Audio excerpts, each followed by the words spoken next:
remember my set. So I told my mum that I was doing this stand-up comedy course, and she said, I thought the point of paying for the course is so you won't be poor at the end of it. Which is, in other words, Scouse for saying, don't quit your day job, love. No, she's really supportive actually. Because one thing I didn't realise is that my whole life spent in poverty was covert training for the apocalypse we're all currently living through. Thanks, Mummy. But no, I thought that the pandemic was actually the first time us poors had the upper hand. A lot of you lot went from, darling, the poors are at it again, to, please, Rishi, can I have some more? Real fucking quick. Yeah, don't think I didn't notice, because I did.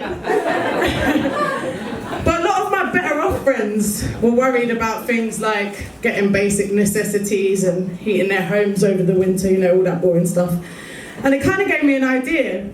So I'm now offering self-help Zoom workshops called Poverty for the New Poor. We will be covering such topics as any picture of food is a meal if you truly believe. Your oven is also actually central heating. And please don't chuck away that potato sack. I was going to wear it to the food bank on Friday. Favourite moments from lockdown was the BLM protest. Cheer if you're not a massive racist. The beauty of London coming together, unified, masked up and socially distanced, all to fight against such a righteous cause, which then gave birth to one of my favourite hours of endless entertainment, which was the statue guarders. Do we remember them? You do, you look like your dad was one of them.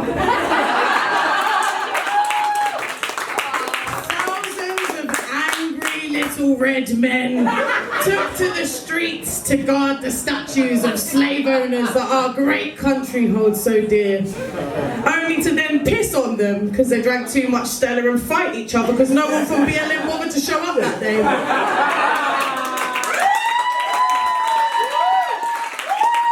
Another one of my favourite things from that saga of lockdown, which I call Act 3, Tier 4, was the last day of the BLM protests, when the statue guarders said they were going to take to Waterloo and fight anybody who came from BLM. Hundreds of white middle-class Goldsmith students, possibly called Jasper and Cressida, I'm not sure on the details, made placards and banners that said things like, "Stop killing the mandem." And the hood rose up and said, "Nah, fuck all that, man, we got this, cuz. We're gonna deal with it."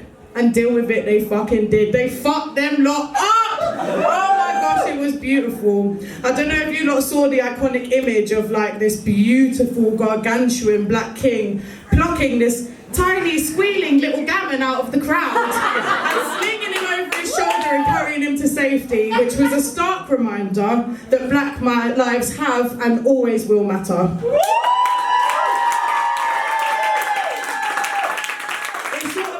Of the time I accidentally had a sleepover with an EDL member. And if you don't know who the EDL are, aka the English Defence League, they're like the Z-list celebrities of the right wing. Basically, they are the reason why you should not binge drink when heavily pregnant. So we had a new woman on our block, and my mum was like, "Oh, go on, she's new, show her around, you know, take her under your wing." So I was like, alright, cool. So I thought I'd show her the ropes, show her things like that's the burnt out car that all the children in the block play in, and this is Junkie John, don't be fooled, he's not overdosing, because he's not foaming at the mouth just yet, he's having a grand old time, just leave him to it. So anyway, we're having this sleepover now, and I find with people like that, because I'm mixed race, I'm pausing for applause there. But I find I'm the type of mixed race that's like generally palatable to white folks of the racist persuasion. So she hadn't sussed me yet. And I find with people like that, they're always just looking for a way to expose their racism. So she made us a couple of ham sandwiches, right? So she's walked over with a little pig face like that.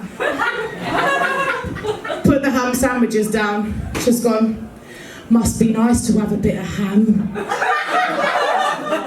And I'm like, whatever do you mean?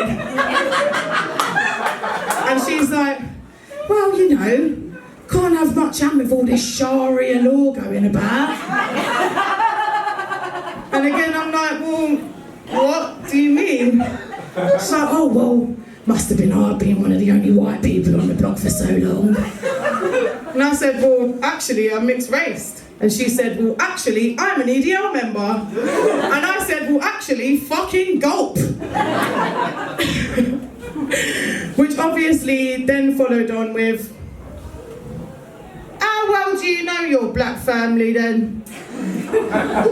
And I said, well, actually, not that well, because I was raised by my white mum, and my dad did not walk out on me 18 years ago because he's a stereotype. He walked out on me to go and get milk, and he'll be back one day, you'll see!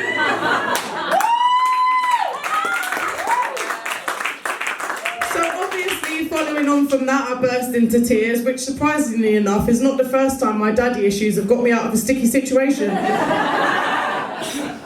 Anyway, I digress. I will round it off with the real reason I'm up here tonight. If anyone has any spare change, any at all,